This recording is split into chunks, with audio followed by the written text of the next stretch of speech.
In the last video, I asked you to join me in building the Earth 1-to-1 scale in Minecraft, and I got a response.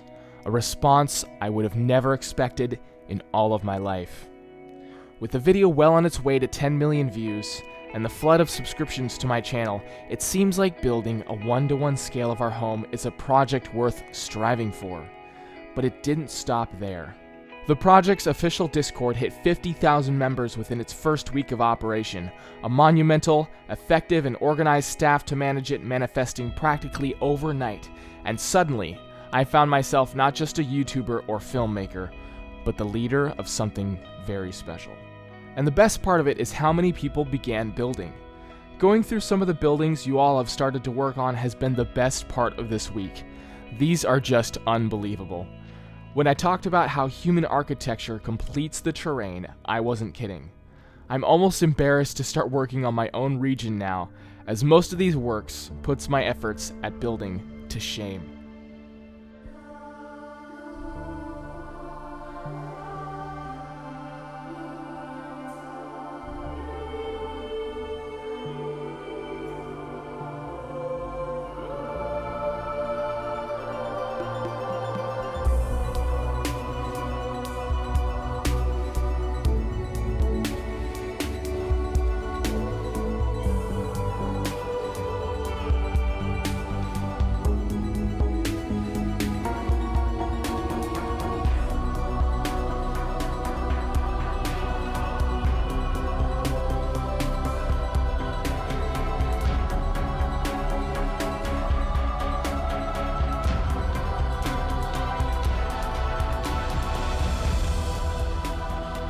But it hasn't been all sunshine and daisies.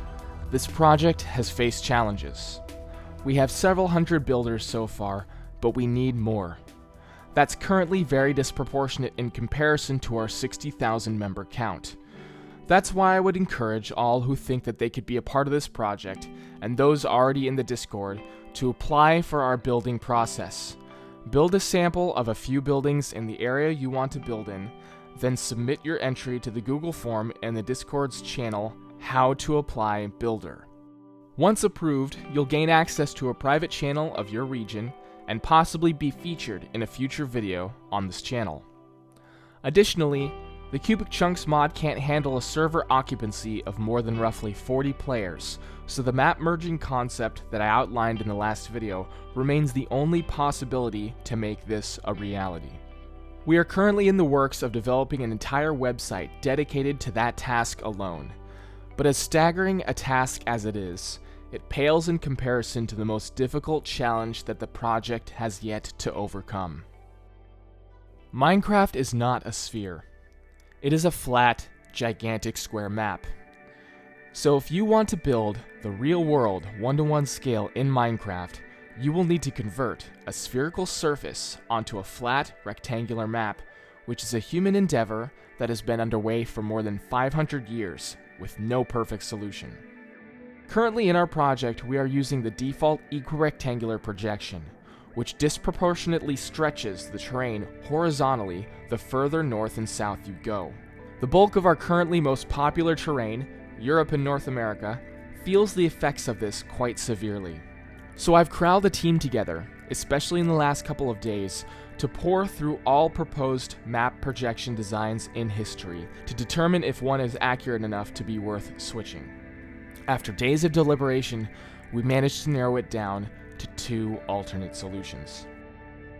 Mercator Projection is a cylindrical map projection presented by Flemish geographer and cartographer Gerardus Mercator in 1569. The projection is unique because it preserves the accuracy of geographical relationship at the sacrifice of shape. All error and distortion from the conversion of sphere to flat map is corrected for by uniformal cylindrical distortion. So while it has been argued that Mercator would be worse than equirectangular, this is actually not the case, because the further north and south you go in Mercator, the scale just becomes larger. So while equirectangular is stretching squares into rhombuses the further diagonally outward you go in 2 cardinal directions, with Mercator, squares just become bigger squares the further you go north and south. But while Mercator is an obvious and fundamentally universal choice, we also saw merit in more contemporary designs and decided to focus on one in particular. The Dymaxion Map, or Fuller Map, is a projection of a world map onto the surface of an icosahedron, which can be unfolded and flattened to 2 dimensions. The flat map is heavily interrupted in order to preserve shapes and sizes. This map rids the massive distortion from attempting to convert from sphere to flat map by converting it to a shape much closer to that of a sphere and then unfolding it like a cardboard cutout.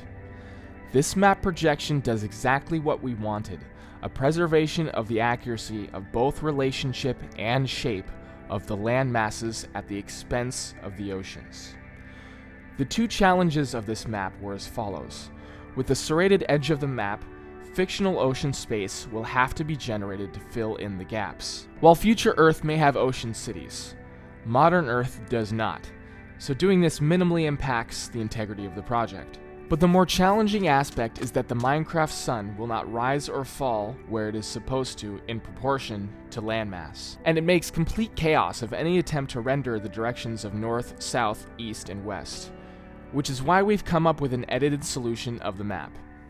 What we want to do is bisect the map along the black line that falls straight on the North Pole, then take the 2 portions of the map, Old World and New World, respectively, and rotate them upwards in order to roughly resemble the general map shape displayed by Mercator and equirectangular, and to somewhat preserve the 4 cardinal directions. You can see, especially in the Old World landmass, that with the way it curves, it will not be perfectly accurate. North has been turned to some sort of degree for most of the landmass, but this is the closest working flat map that preserves shape and relation with the least amount of distortion that we could come up with. So that's where we stand with our options. I've decided to leave it to 2 individual votes that will be held in the project's Discord. The first vote contains the following 2 options. 1. Stay with our current map projection. 2. Change the map projection.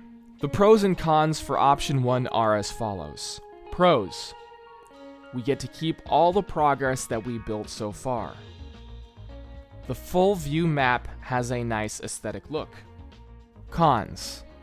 Terrain is distorted by disastrous proportions, changing the terrain to a rhombus-like shape the further out you go in diagonal directions.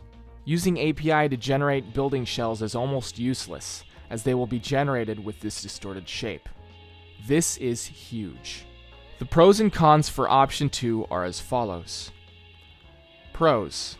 The map projection is vastly improved, having a benevolent long-term effect on the project all the way up to its completion with a better and more accurate final product. We get to determine what map projection we choose. Cons. We lose some or most of the progress we've made so far. I would like everyone to keep in mind that though we are possibly losing 1 week of progress, this project is going to take a lot longer than that, and the net benefit is crucial. For everyone who's built this week, I would urge you to keep that in perspective when voting. The second vote contains the following 2 options and is relevant if option 2 of the first vote wins. Option 1, Mercator. Option 2, Dymaxion edited. The pros and cons for Mercator are as follows. Pros. Very workable to build in, as only the scale changes to get larger and larger the further out you go, north and south. It's used by most map websites, including Google. It's easy to implement, as it is totally ready to go in the mod right now. Mercator cons. Shapes eventually become ridiculous in scale in the farthest north and south regions, Antarctica and Greenland. It only solves distortion by just adding additional size, which, while useful, is also inelegant. The pros and cons for Dymaxion edited are as follows. Pros. It is the most accurate map that minimizes distortion and preserves relationship and shape that we could possibly come up with. The design is completely unique to the Build the Earth project. Cons. There is some U-shaped distortion, but it can be minimized based on which Dymaxion map we choose.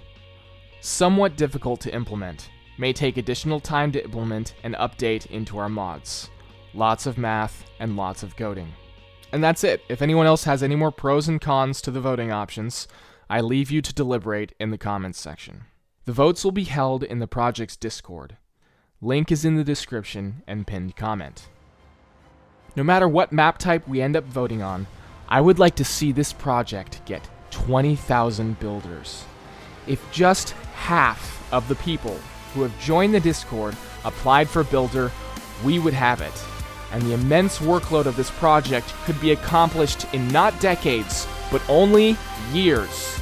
So let's work to make things head in that direction. Your interest in this project has given us all renewed purpose to create something greater than our individual selves. So thanks for the support, and thanks for watching.